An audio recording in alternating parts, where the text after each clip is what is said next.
Vous nous rejoignez, merci de votre fidélité. Bienvenue dans cette édition d'information.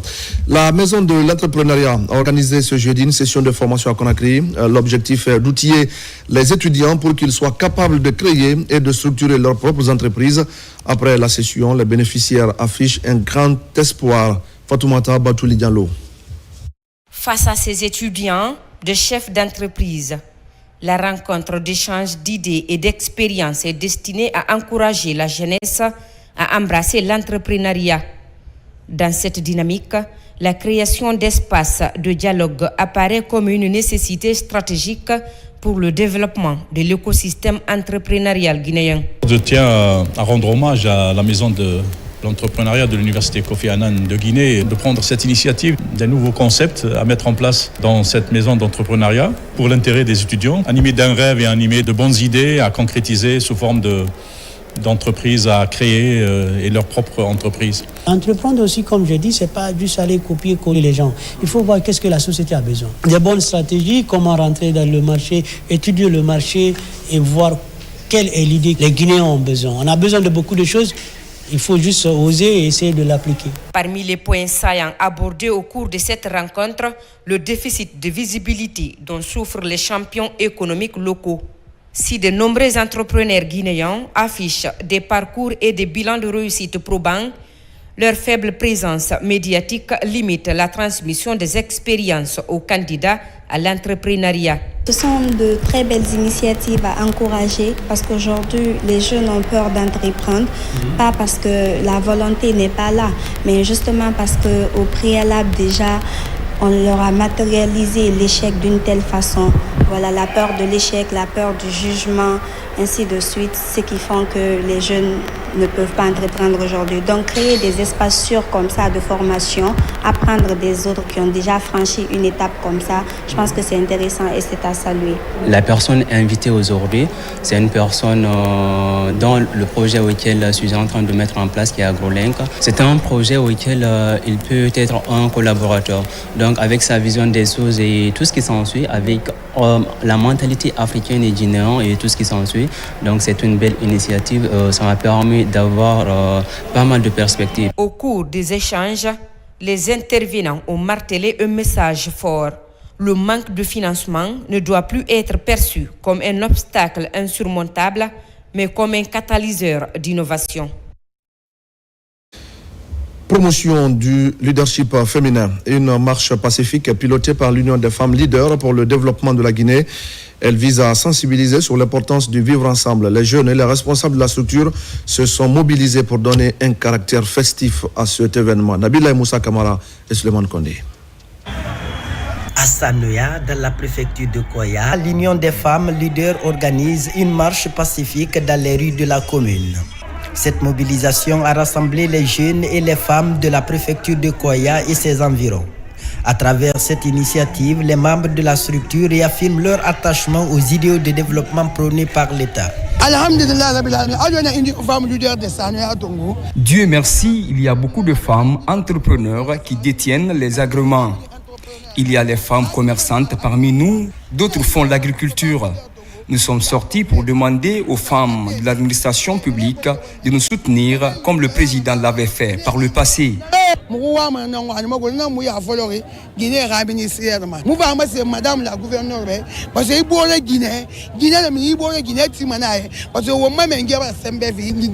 dans l'effervescence de la joie, les citoyens ont massivement répondu à l'invitation de l'Union des femmes. Pour marquer leur engagement en faveur de l'émergence de leur commune, des jeunes se sont associés à la marche pour prôner l'entente et la cohésion sociale.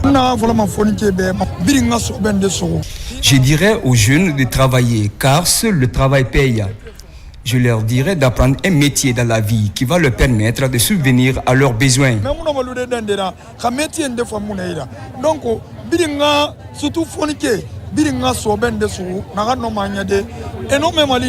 Cette mobilisation des femmes de Mania, initiée par l'Union des femmes leaders, vise aussi à sensibiliser les citoyens sur les notions du vivre ensemble entre les citoyens. Des messages de paix et de cohésion sociale ont marqué cette rencontre de réjouissance. L'association Les Enfants du Noma est de retour en Guinée pour renforcer la chirurgie maxillofaciale grâce à des équipements de pointe désormais disponibles. Cette mission revêt une dimension sous-régionale avec la présence de spécialistes et de patients venus de plusieurs pays africains pour des interventions délicates. Tout cela se passe au CHU Donka et c'est un reportage de Tcherno Ousmane Diallo. 5e pilier du programme Simandou, la santé et le bien-être sont au cœur des priorités du chef de l'État. Au CHU Donka, symbole de la refondation dans le système de santé, l'arrivée de la mission humanitaire Les Enfants du Noma traduit pour la Constitution canadienne une réelle volonté de faire de ce CHU un pôle d'excellence sous-régional en chirurgie maxillofaciale. La particularité de la mission aujourd'hui, c'est qu'il y a vraiment plusieurs pays et c'était un souhait de tous les deux et de TAC Donka qui nous accompagne pour ça, puisqu'on a à la fois sur les patients et à la fois sur les médecins présents, donc vraiment plusieurs pays représentés. Il y a bien sûr l'équipe locale de Guinée, il y a l'équipe malienne, du Sénégal et de Côte d'Ivoire, le professeur Arnaud Salami. L'autre spécificité de cette mission, c'est que pour la première fois, j'insiste bien pour la première fois, nous allons faire la microchirurgie. C'est une autre possibilité de former localement les jeunes dans cette technique. Elle consiste à prélever des lambeaux vascularisés ailleurs, particulièrement au niveau du tibia, pour ramener au niveau de la face, pour reconstituer la mandibule. En situation de vulnérabilité, les patients bénéficiaires des soins sont venus de tout le pays.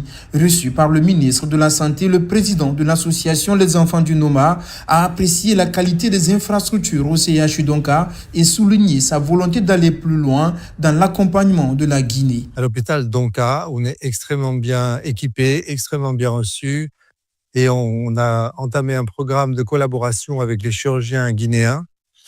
Et on voudrait être le centre de référence de la chirurgie maxillofaciale et du Noma en Guinée, dans ce magnifique hôpital. L'hôpital national Donka a une mission non seulement d'excellence au niveau de la dispensation des soins de qualité à la population, mais aussi d'innovation. Ces chirurgies-là sont très complexes et auraient dû être faites à l'extérieur. Donc, on est chanceux d'être ici, en Guinée, être capable de faire aujourd'hui des chirurgies complexes. La mission va durer 2 semaines en combinant prise en charge de cas graves et formation de spécialistes guinéens et de pays amis en chirurgie maxillofaciale.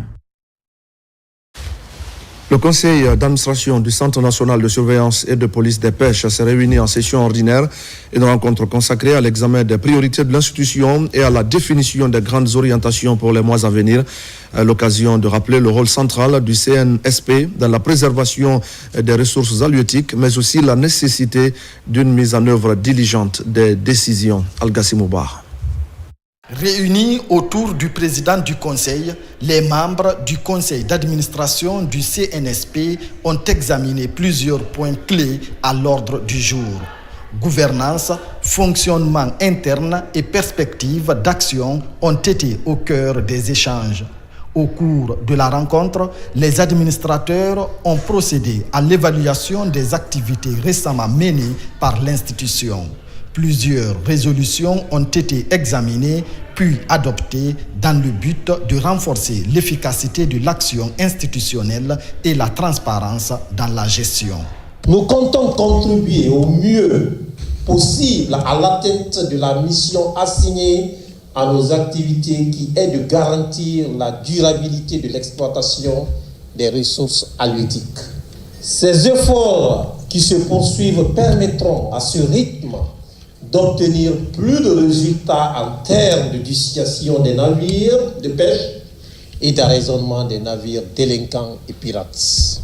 Le président du conseil a salué l'engagement des membres et rappelé l'importance du rôle stratégique du Centre national de surveillance et de police des pêches dans le contexte actuel. Il faut une synergie d'action de l'ensemble des acteurs intervenant en mer. Dans la synergie, des plans de déploiement communs vont être établis pour cette année 2026 à l'effet de faciliter le service public de la sécurité de la police de pêche dans notre pays. Cette 7e session du conseil d'administration s'inscrit dans la dynamique du renforcement de la gouvernance. À l'issue des travaux, les prochaines échéances ont été fixées et l'engagement du CNSP à poursuivre ses missions a été réaffirmé.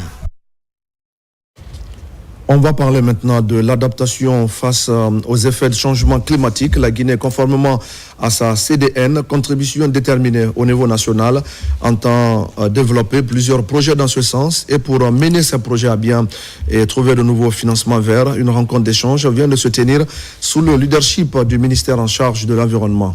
Mamadou Alpha Baldé pour plus de détails. Pour les pays à faible empreinte carbone et vulnérables au dérèglement climatique comme la Guinée, l'adaptation au changement climatique demeure la principale priorité. Ici, spécialistes et autres acteurs du secteur échangent sur la prise en compte du volet adaptation dans les projets de développement à tous les niveaux. L'adaptation, comme j'aime le dire, n'est pas une option stratégique de développement. L'adaptation est une partie intégrante d'un développement, un développement intelligent, un développement qui est durable, surtout pour les pays à maigre ressources comme la Guinée.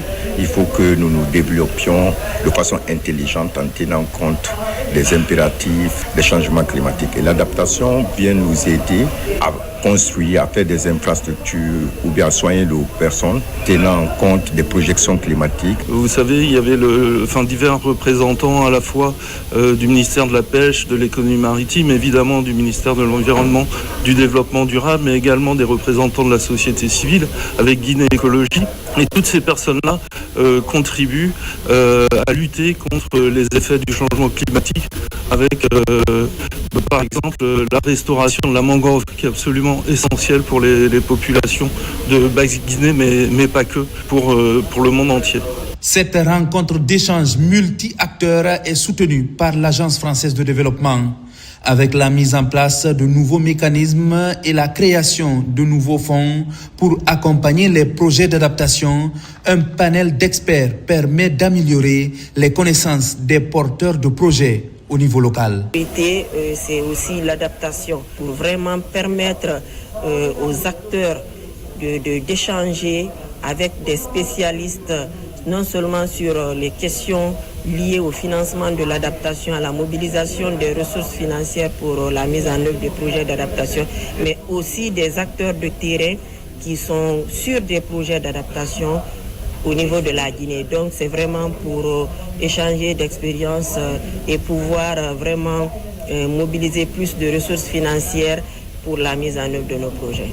Avec le renforcement du dispositif d'adaptation aux effets du changement climatique, la Guinée compte ainsi accélérer de façon concrète la mise en œuvre de sa contribution nationale déterminée, CDN.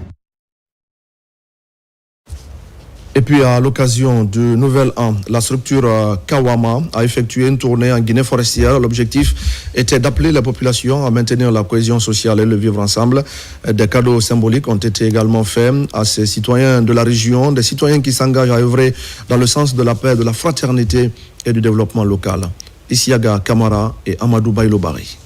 C'est le grand cortège de la structure Kawama, à sa tête Nyereke Haba, accompagné par les fils et ressortissants des Erekouré. Ils sont venus célébrer le Nouvel An 2026 avec leurs concitoyens. Dans cette dynamique, les habitants et habitantes de la sous-préfecture de Tokpata et tant d'autres ont reçu des cadeaux symboliques pour commencer l'année avec joie et fraternité, dans un état d'esprit de convivialité pour booster le vivre ensemble. Il faut qu'on profite, mettre de l'ambiance et donner des petits cadeaux à nos frères, nos soeurs. Donc on a fait ce cadeau pour vraiment les récompenser et les cadeaux vont encore se multiplier. Exprimant leur gratitude, ces citoyens de la Guinée forestière se disent honorés par ce geste de leurs confrères. Merci le mouvement Kawama et on m'a donné le cadeau. Merci mouvement Kawama. La structure Kawama, dirigée par Nyereke Haba, saluant le civisme de leurs concitoyens, compte multiplier ce genre d'initiative dans la région. Et voilà, mesdames et messieurs, c'est la fin de ce journal. Merci à tous de l'avoir suivi. Et je vous retrouve tout à l'heure à 20h30 pour d'autres actualités de la Guinée, notre paradis terre de richesse et d'innovation. À tout à l'heure.